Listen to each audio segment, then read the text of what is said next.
महाराज भगवान का ध्यान कैसे करें? बोले भगवान का ध्यान करना बड़ा कठिन है। जिस वस्तु को एक बार कभी हम देख लेते हैं, फिर वो वस्तु हमारी आंखों के सामने न हो तो आंख बंद करके चिंतन करते हैं तो उस वस्तु का ध्यान होता है। ये ना ध्यान है, तो समझना व्यावहारिक बात है कि जिस वस्तु को एक बार हम देख लेते हैं, फिर वो वस्तु हमें न दिखाई पड़े तो आंख बंद करके उसका चिंतन करें, उसको हम पहले देखें तो वो चिंतन हमारे मस्तिष्क में आता है, वही ध्यान।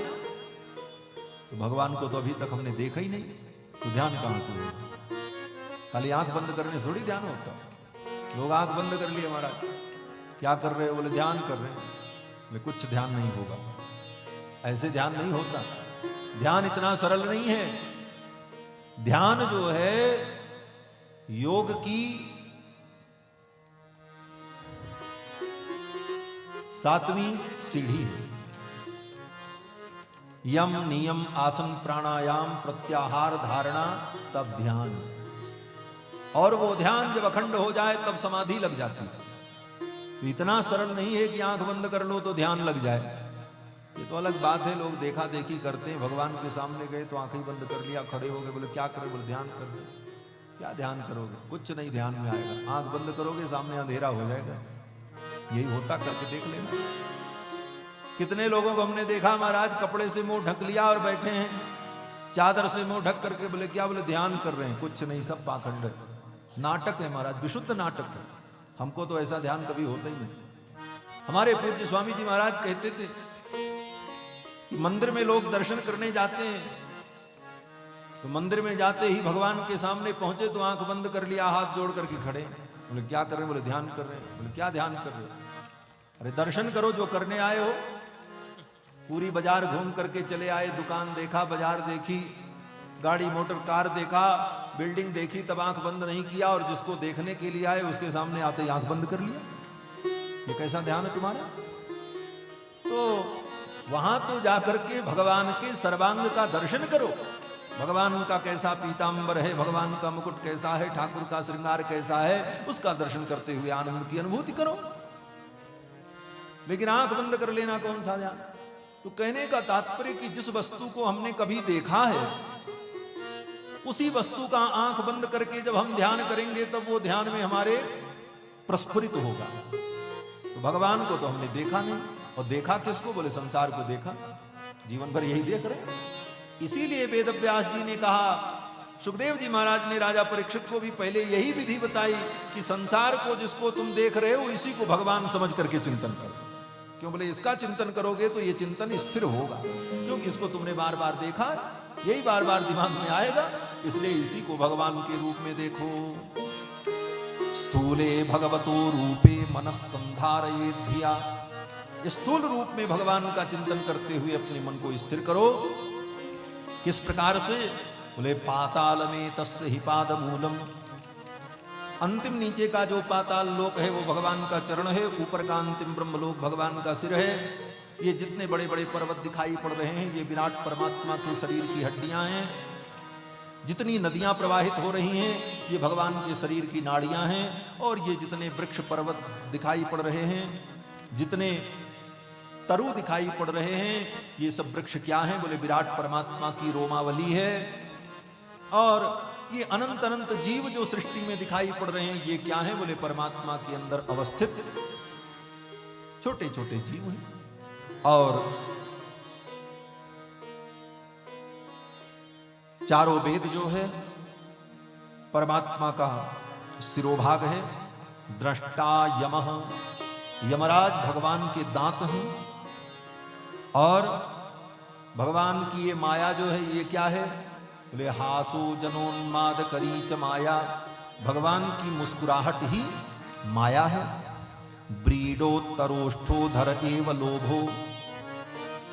लज्जा ही भगवान के नीचे की ओंठ है, अधर है। ओ उत्तर ओंठ है ऊपर की, और नीचे का जो होंठ है ये लोभ है। धर्मस्तनु, धर्म ही भगवान का वक्षस्थल है, अधर्म भगवान का पृष्ठभाग है।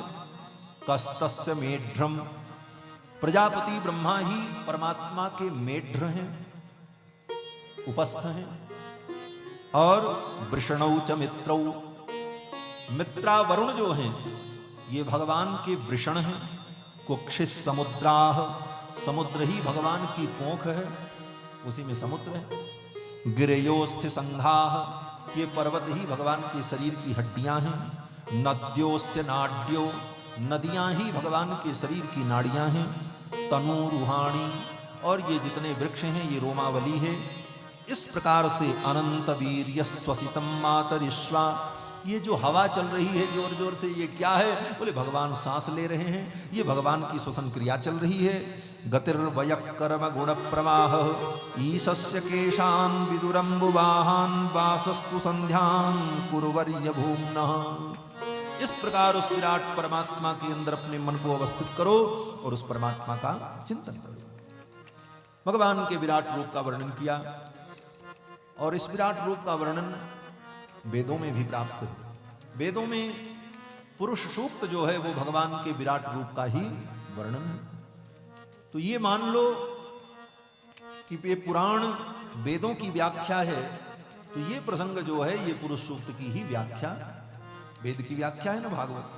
तो सुखदेव जी महाराज ने सर्वप्रथम पुरुष सूक्त की ही मानो व्याख्या सुना दी।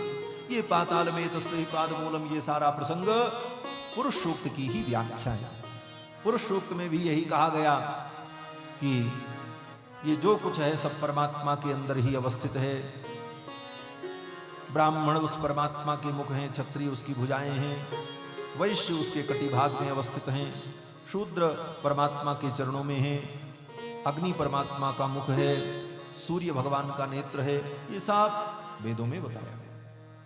इन सारे विषयों का वर्णन किया। इसके बाद सुखदेव जी ने राजा परीक्षित को वैराग्य का निरूपण करके सुना।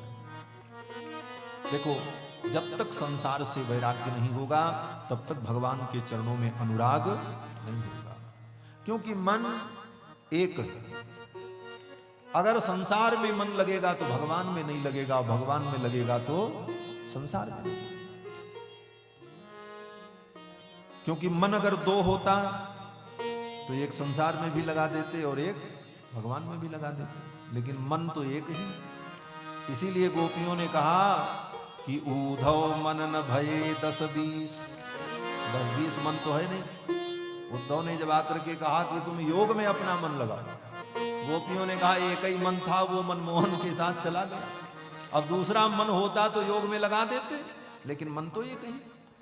तो कहने का तात्पर्य कि मन तो एक है, संसार में लगेगा तो भगवान में नहीं लगेगा, और भगवान में लगेगा तो संसार में नहीं लगेगा। इसलिए वैराग्य की आवश्यकता है। और वैराग्य कब होगा? बोले जब हम संसार की वस्तुओं को केवल अपने जीवन निर्वाह के लिए ही ग्रहण करेंगे, अपनी आवश्यकताओं को हम कम करेंगे और केवल जीवन धारण के लिए ही संसार की वस्तुओं का हम संग्रह करेंगे, और उतना ही संग्रह जितने से हमारा काम चल जाए, तब धीरे धीरे संसार से वैराग्य होगा उपरति। और उसके साथ साथ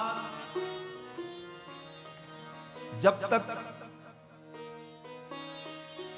आत्मशुद्धि और बाह्य शुद्धि जो शास्त्र का विधान है उसका पालन नहीं करेंगे, तब तक वैराग्य नहीं होगा। ये जो शुद्धा शुद्धि का विवेक शास्त्रों में कहा गया है, उसका मूल कारण यही है कि जब हम बार बार शास्त्रीय नियमों का पालन करते हुए पवित्र आचरण करेंगे तो धीरे धीरे संसार से हमको वैराग्य होगा। सुखदेव जी महाराज ने राजा परीक्षित को वैराग्य का निरूपण करके बताया, और फिर अलग अलग देवताओं की उपासना से अलग अलग फल की जो प्राप्ति होती है इसका निरूपण किया। सुखदेव जी कहते हैं, राजन, जीव की कामनाएं अनंत हैं और कामनाओं ने ही जीव को बंधन में डाल रखा है। कामना ही जीव को अज्ञानी बनाती है। कामैस्तैर्हृत ज्ञाना प्रपद्यन्ते अन्य देवता। कामनाओं के कारण ही अज्ञान से युक्त होकर के जीव अनेक देवताओं के पीछे भागता है। सोचता है शायद यहां जाने पर मेरा काम बन जाए, और कामनाएं व्यक्ति को इतना अज्ञानी बना देती हैं कि अपनी कामनाओं की पूर्ति के लिए व्यक्ति मुर्दे पर भी चादर चढ़ाने के लिए चला जाता है। देख ही रहे हो आप, बड़े बड़े ब्राह्मण पंडित, उत्तम कुल में उत्पन्न होने वाले लोग भी अज्ञान के परवश होकर के जाकर के उन मलेच्छों की मजार पर भी चादर चढ़ाते हैं और फूल चढ़ाते हैं, शायद हमारा काम नहीं बन जाए। कारण कि उनके जीवन में अज्ञान व्याप्त है, वो मूर्ख हैं, शास्त्र सम्मत विधि से परमात्मा के स्वरूप को वो नहीं समझ पाए हैं, इसलिए मोह के परवश होकर के अपनी कामनाओं की पूर्ति के लिए भटक रहे हैं। कामई तैर तैर हृतक ज्ञाना, कामनाओं ने उनके ज्ञान का हरण कर लिया। और कामनाएं कितनी है? बोले अनंत है। एक कामना खत्म होती है, दूसरी उत्पन्न हो जाती है। जब तक इन कामनाओं पर नियंत्रण नहीं होगा तब तक विशुद्ध ज्ञान की उत्पत्ति नहीं हो सकती। जब तक संसार की कोई कामना शेष रहेगी तब तक परमात्म ज्ञान प्राप्त नहीं हो सकता। इसीलिए मोक्ष के पहले जो पुरुषार्थ है वो काम है। चारों पुरुषार्थ का जो क्रम बताया गया, धर्म अर्थ काम मोक्ष। धर्म अर्थ काम मोक्ष का मतलब बोले मोक्ष के पहले तक कामना रहती है, और जब तक कामना है तब तक मोक्ष नहीं। जब तक कामनाएं समाप्त नहीं होंगी तब तक परमात्मा की प्राप्ति संभव नहीं। और ये कामनाएं जीव को भटकाती रहती हैं।